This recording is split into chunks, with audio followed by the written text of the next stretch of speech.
En este video estamos presentando un nuevo capítulo del libro Crónicas de la Peripecia Humana, titulado ¿Quién puede capturar el espíritu del viento?, referido a la lucha incansable del pueblo apache para retener su identidad y su territorio.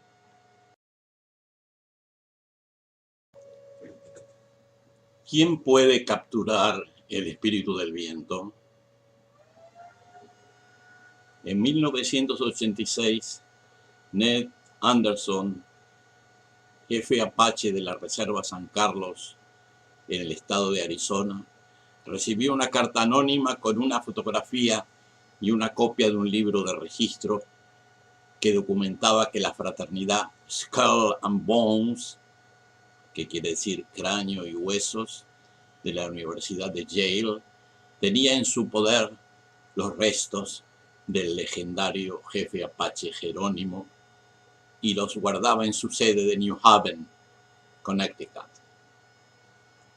Años más tarde, en 2006, Mark Wortman, autor del libro El misterio de los huesos, Mystery of the Bones, descubrió una carta de 1918 escrita por Winter Mead, miembro de Skull and Bones, y dirigida a un tal F. Truby Davison, que confirmaba el robo y que los restos de Jerónimo estaban en la sede de Skull and Bones. El texto del documento expresaba: el cráneo de Jerónimo el Terrible, de merecido nombre, exhumado en su tumba en Fort Sill por su club, está salvo ahora dentro de la tumba, al igual que sus huesos y gastados fémurs, el freno y la montura.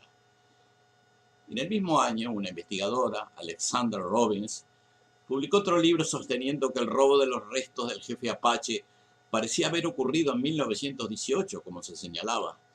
Al mismo tiempo dedujo que no era seguro que dichos restos todavía se encontraran en la sede de la fraternidad en Yale y que probablemente no fuera fácil recuperarlos.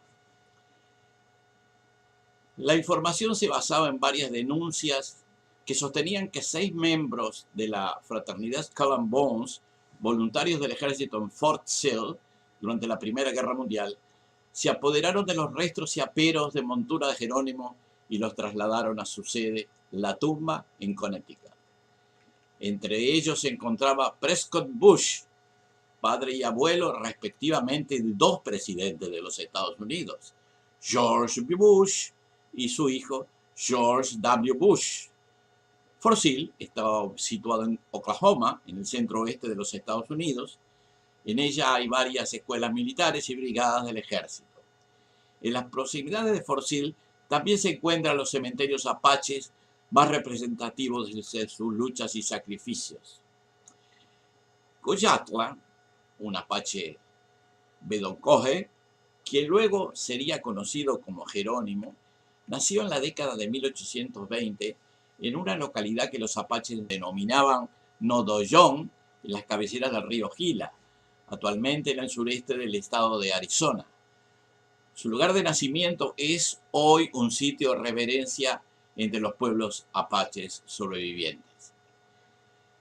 La vida de Goyaja transcurrió sufriendo las luchas, derrotas y tragedias de la nación apache.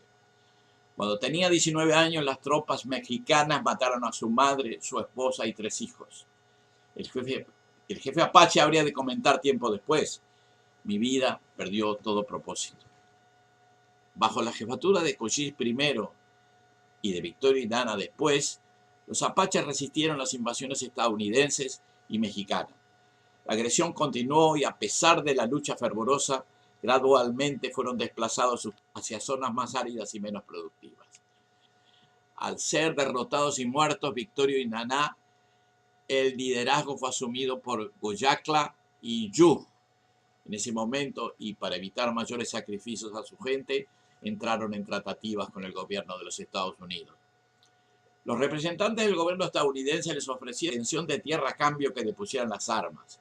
El lugar, llamado San Carlos, era árido y totalmente inadecuado. Dakluchi, hijo de Yu, lo describió en forma ilustrativa. El creador no hizo San Carlos. Es un lugar más viejo que él.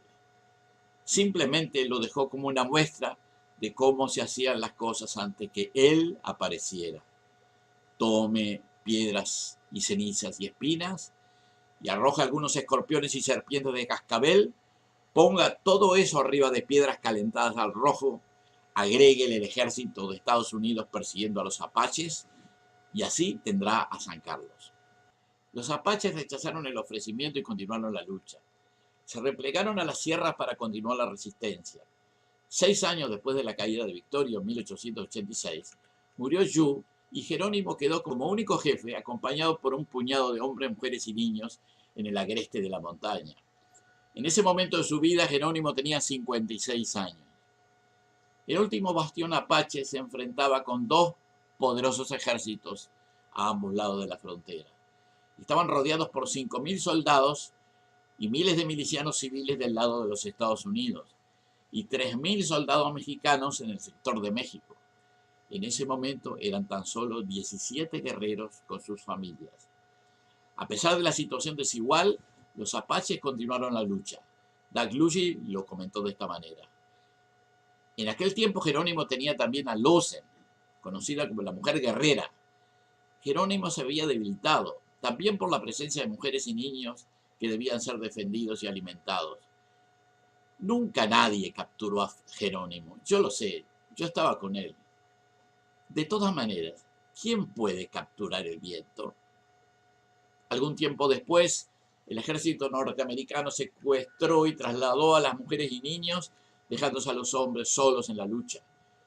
Pocos meses más tarde, agotados y desalentados por la ausencia de sus familias, Jerónimo y los guerreros apaches que lo acompañaban se rindieron al general Nelson Miles del ejército de los Estados Unidos con la promesa de que el jefe apache sería liberado en 2 años y se le permitiría vivir en paz en su reserva. Otra vez se incumplieron las promesas. Jerónimo fue mantenido en prisión por 23 años. Murió en 1909, todavía cautivo. El resto de los apaches, unos pocos cientos, fueron enviados a Oklahoma y Nuevo México.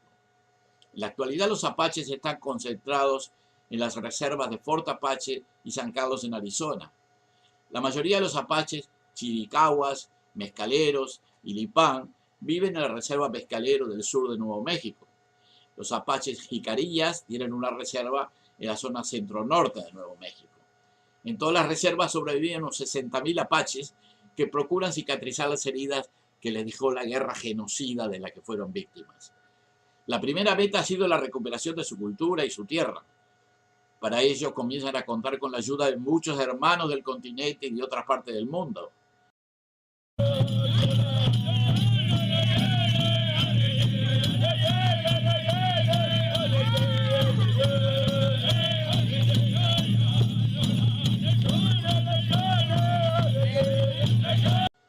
Su lucha ha sido larga y muy dura, pero aún no ha terminado. Jerónimo no fue dejado en paz ni aún después de su muerte.